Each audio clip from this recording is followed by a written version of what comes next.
Chelsea, the victory. Crystal Palace's horrible run continues, but Pochettino delighted, of course, to take all 3 points. How would you sum up this game? I sum this up by it's a very similar scenario to Manchester United, whereas they just needed, and they did yesterday, albeit it was a slightly different scenario. Chelsea needed, and Pochettino needed to get a result, and they got it. Yeah. That apart, and we can talk about the youngsters and all that, but you're not getting medals for blooding youngsters and saying, right. "Oh, I'm blooding youngsters," and because this is the future. Well, it's not. It's not Jamal Musiala. It's not Jude Bellingham. It's not. It's not Vinicius Junior. We don't know if these youngsters are going to be great or not. So it's a choice thing if you want to play and have this young side, which they did. But they were made, for me, Chelsea that is, were made to look extremely mediocre by a poor Palace side, particularly in the second half. Every time we looked up, we had a couple of games on, every time we looked up and we were watching, was Palace going on the attack? Was Palace going on the attack? Yeah. Was Palace looking dangerous, particularly with Elise, who got the goal, looked dangerous in the second half. It was Mateta running through, and Chelsea were struggling. They had the odd one with the ball over the top where they almost got in, and Pochettino saying, well, we created a lot of chances. Not really. So this was one that boiled down to, it looked like Palace were going to win it. It looked like there was going to be more pressure on the Chelsea manager, and a rush of blood from Eze on the edge of the box. The penalty kick comes in, they score it, they win the game, they get the 3 points. That apart, not a lot else changed. Mario, do you agree? Yeah, I think, look, Chelsea's not at a place where we're going to see great football, you understand? And I don't think the way he sets up the team as well. It was like, Greg highlighted one point that I really agree with, is the sense of like, they wanted a result. Okay, look, if you put Madsen is not the guy that's like, he went from left back, then he went to left forward. So I looked at him in the summer.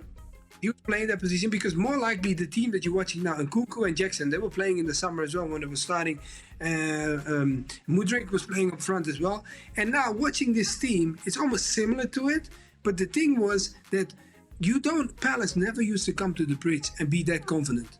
And they were too confident. And that is the only question. Like when I was watching, I was like, why are they so confident? And then you could see the movement that he made, Poch. He took out Cobble, because he was playing against Olise. If you were watching the game, you just don't want a 1v1 of Cobble and Olise. That's what I was watching. And what comes, the ball goes over the top, he controls it, he scores. Then when he put Malo Gusto against him, it was a different game, because I think Malo Gusto had a good game. Today, you understand, he even set up the first goal, but overall, when you saw his play, he put him from right to left, and the kid could handle both sides. And he already said it before. I mean, I remember when the season kicked off, I had a quick chat with him at preseason, and he said that left and right didn't matter to him. And he literally showed it today. But away from that, Jackson is making it really tough. Today, I watched him, and he's making it very, very hard for himself. I think he needs to, like, the competition is there, and in Nkunku, I think this, I know Poch said it too, he needs time. And I know time is really the difficult part. But Nkunku, I like what he's doing, and I hope he just keeps progressing. But for Jackson, he needs, I don't know. I'm never going to strike. Mario, have you seen anything from Jackson that makes you think, yes, he can play at this level? He has the speed and the power, but he doesn't have the calmness in his head that I feel a proper striker need. And he's not an old guy that he's like, we could say like, oh, he's still got time. But the only thing he needs to work on is the calmness. Because if we have the ultimate strikers that we looked at that played for Chelsea, you understand? Like, I give an example. My time was a Hasselbank, a Drogba. Those guys were calm. When they come in front of the goal, they will not, like things like when you get one opportunity, sometimes they will fall out with you if you don't give them the ball. And he get himself to that level, because afterwards people are going to start thinking like, should I give it to him or should I finish it myself? And I don't want him to be in that position, because strikers never want to be in that position.